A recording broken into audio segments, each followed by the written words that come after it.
Sir, आज governor साहब से मिलने आप लोग पहुंचे, क्या कुछ मामला था जिसके चलते आज मुलाकात? तो मामला ये है कि जो मौजूदा नगर निगम की इलेक्शन हुई है, इसमें पंजाब गवर्नमेंट ने इतनी बड़ी धांधली की है कि आज तक हिस्ट्री में हिंदुस्तान की किसी सूबे में और पंजाब में खास करके पिछले 70 साल से कभी ऐसा हुआ ही नहीं। इन्होंने जो हमारे जैसे अबोहर की मैं बात करता हूँ, वहाँ पे हमारे 28 मेंबर थे और एक मेंबर एमएलए होता, वो भी हमारा है, 29 हो गए, इनके 20 थे। इन्होंने धक्के से कमिश्नर लेवल के अफसर को भेजकर अपना मेयर बनाने की कोशिश की, लेकिन हमारे कार्यकर्ता, हमारे लीडरों ने लड़ाई लड़ी, बढ़ने नहीं दी, तो पोस्टपोन की। ऐसे इन्होंने राजपुरे में किया, ऐसे इन्होंने रोपड़ में किया, ऐसे इन्होंने नंगल में किया, ऐसे इन्होंने कपूरथले में किया। एक जगह पे इन्होंने धांधली की है कि जहाँ पे हमारे मेंबर ज़्यादा थे, इनके अपने मेंबरों को अंदर बुलाकर कुंडी लगाकर दरवाजा बंद करके इन्होंने अपने मेंबर डिक्लेयर किए हैं। दिन दिहाड़े इन्होंने इलेक्शन लूटी है। इससे बुरा हाल कभी नहीं हो सकता। और इससे मैं और बात बताता हूँ, अब तो ये रिजल्ट की बात कह रहा हूँ, जब पेपर भरे जाते थे तब भी इन्होंने जबरदस्ती जो हमारे लोगों के पेपर ठीक थे कैंडिडेट के, वो पेपर भी इन्होंने रद्द किए करवा। तो गवर्नर साहब ने क्या कुछ सर उनसे आश्वासन क्या मिला है? गवर्नर साहब से बहुत अच्छा रिस्पॉन्स मिला। गवर्नर साहब ने हमारी बात बड़े ध्यान से सुनी है।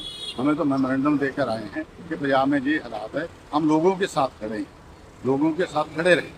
जब भूपेश बघेल जो हैं वो कई दिनों से यहाँ पर दौरे पर आए हुए हैं और लगातार अलग अलग गुट की बैठकें जो हैं वो वहाँ पे की जा रही है और आज चन्नी गुट से जो बैठक उनकी होने वाली है। देखो, मैं एक ही बात कहता हूँ कि कांग्रेस का कोई कल्चर नहीं है। कांग्रेस का कल्चर कुर्सी का कल्चर है। जहाँ लड़ाई है वो चीफ मिनिस्टर की लड़ाई है।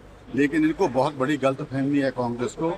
यहाँ पे सरकार तो बनने जा रही है बीजेपी की, ये लड़ाई लड़ रहे हैं सीएम की, तो सीएम तो बीजेपी के बनेगा। और बीजेपी डेमोक्रेटिक पार्टी है। जो हमारी सिलेक्शन होती है, किसी को कोई पता नहीं आज तक कौन चीफ मिनिस्टर बनेगा। तो चीफ मिनिस्टर जो बनेगा कांग्रेस की, कोई पंजाब के जो गल कर रहे हैं हम अभी बात, पंजाब में चीफ मिनिस्टर की अभी लड़ाई ये है, ये कांग्रेस की लड़ाई है। ये लड़ाई जारी रहेगी। ये कुर्सी की लड़ाई है। बघेल साहब 5 दफ़ा आए, 10 दफ़ा आए, कोई फैसला नहीं होगा। इनमें लड़ाई गुटों में बटे हुए हैं, ये गुटों में बटे रहेंगे। गवर्नर साहब से मिलने के लिए आप लोग यहाँ पहुंचे, क्या कुछ मामला था जिसके चलते आज? देखिए, पंजाब बहादुरों का एक प्रांत है, एक धरती है, एक देश है हमारा पंजाब, सूरमों का देश है। और हमारी त्रासदी ये है पंजाब की, वहाँ पे कमजोर, बेगैरत और घटिया किस्म के लोगों के हाथ में बागडोर आ गए साहब, जो घुटने टेकेंगे। और घुटने भी हमारे मुख्यमंत्री ने किसके सामने टेक रखे हैं? उन केजरीवाल साहब के सामने, जिनको दिल्ली के लोगों ने नकारा करके यहाँ पे। अगर भगवंत मान जी ने, मुख्यमंत्री ने घुटने टेक रखे हैं, तो उनके चीफ सेक्रेटरी ने उससे पहले भी टेक रखे हैं। इन्होंने एक मात्र चीफ सेक्रेटरी पंजाब देश के अंदर होंगे जो कि पॉलिटिकल स्टेज पे जाके भाषण करते हैं, कलाकार बुलाया करते हैं, गाने वाले, नाचने वाले, भीड़ इकट्ठा करने के लिए। चीफ सेक्रेटरी नहीं पॉलिटिकल स्टेज पे जाया करते।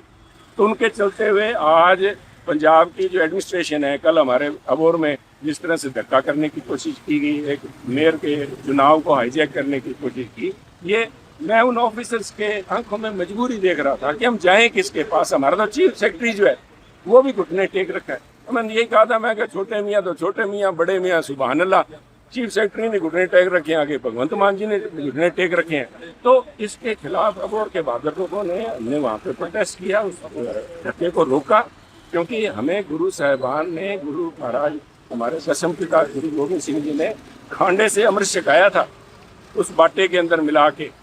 उसके अंदर जबर के खिलाफ लड़ने का जो अंश था वो हमारे पंजाबियों के डीएनए में है। लीडरों के कमजोरी घुसी हो गई साहब, पंजाबियों में कमजोरी नहीं है। वो बहादुरी की कदर करते हैं, जज्बे की कदर करते हैं, जिगरे की कदर करते हैं। पंजाबी जिगरे वाले लोग हैं। कम जर्द लोगों के हाथ में ताकत आ गई, इससे पीछे छुड़वाएगी, बीजेपी छुड़वाएगी, ये मेरा मानना है। और इससे भी बड़ी मैं समझता हूँ, हम प्रधानमंत्री मोदी जी का जो संदेश था महिलाओं के लिए, महिलाओं को आरक्षण देने की बात कर रहे थे, और अबोहर में जो कुछ हुआ है, अबोहर का जो लोगों का फतवा था, जनरल सीट है, फिर भी वहाँ पे महिला के लिए हमारा जो नामजद हमारे उम्मीदवार थे, उस फतवे का इन्होंने बेअदबी की है आम आदमी पार्टी। मैं बेअदबी इसलिए कह रहा हूँ क्योंकि लोगों की जो आवाज़, जनमत की आवाज़, खुदा की आवाज़ होती है, जैसे कहते आवाज़ें अलग, आवाज़ खुदा, उसको बेअदबी की है। लोग उसका नहीं बर्दाश्त करेंगे और आज लोग पंजाब के बीजेपी की तरफ देख रहे हैं, आशा करेंगे। सर, भूपेश बघेल जो है वो चंडीगढ़ दौरे पे हैं और कई बैठकें कर चुके हैं और आज चन्नी गुट के साथ उनकी बैठक होने वाली है। किस प्रकार देखते हैं सर आप? ये गुट ही गुट है साहब। सबसे बड़ी बात है पंजाब के दृष्टिकोण से मैं कहूँ तो आज ये झगड़ा जो चल रहा है, सो कॉल्ड जो रिकग्नाइज्ड अपोजिशन पार्टी है, आज बघेल साहब 5 दिन हो गए बैठे हैं, इनके जो लीडर हैं कोई भी पंजाब की बात नहीं कर रहा, चीफ मिनिस्टर की बात कर रहे हैं, कुर्सी खेल रहे हैं वहाँ। उसमें क्या नतीजा होगा नहीं होगा, एक दूसरे को मारने के अंदर लगे हुए हैं।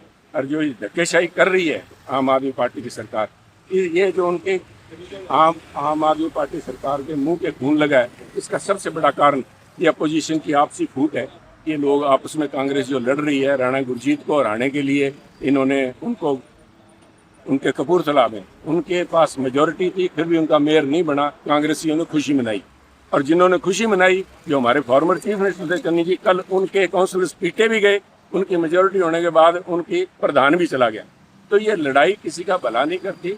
और पंजाब कांग्रेस की जो लीडरशिप है आज के दिन जो लड़ रही है, ये सब बहुत से इसमें मोर देन 90% भ्रष्टाचार के अंदर लिप्त हैं।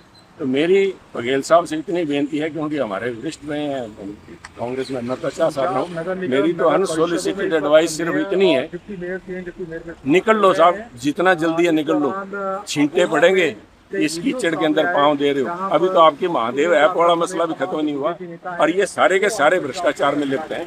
घरों में 10-10 करोड़ निकलते हैं। आज अब पंजाब में बातें चल रही हैं कि एक फ्लैट मोहाली के अंदर करोड़ों रुपए का फ्लैट जो है पूरे कांग्रेस के निर्णय को प्रभावित कर रहा है। किसने लिया है, किसको दिया है, ये बातें कांग्रेस के लीडर आपको बताएंगे। अगर किसी दर्द आप जाके हाथ लगाएंगे, पता लग जाएगा कि ये इल्जाम क्यों लग रहे हैं और क्यों कांग्रेस बजिद है उसको प्रधान को ना उतारने के लिए, क्योंकि फ्लैट बीच में भारी पड़ रहा है।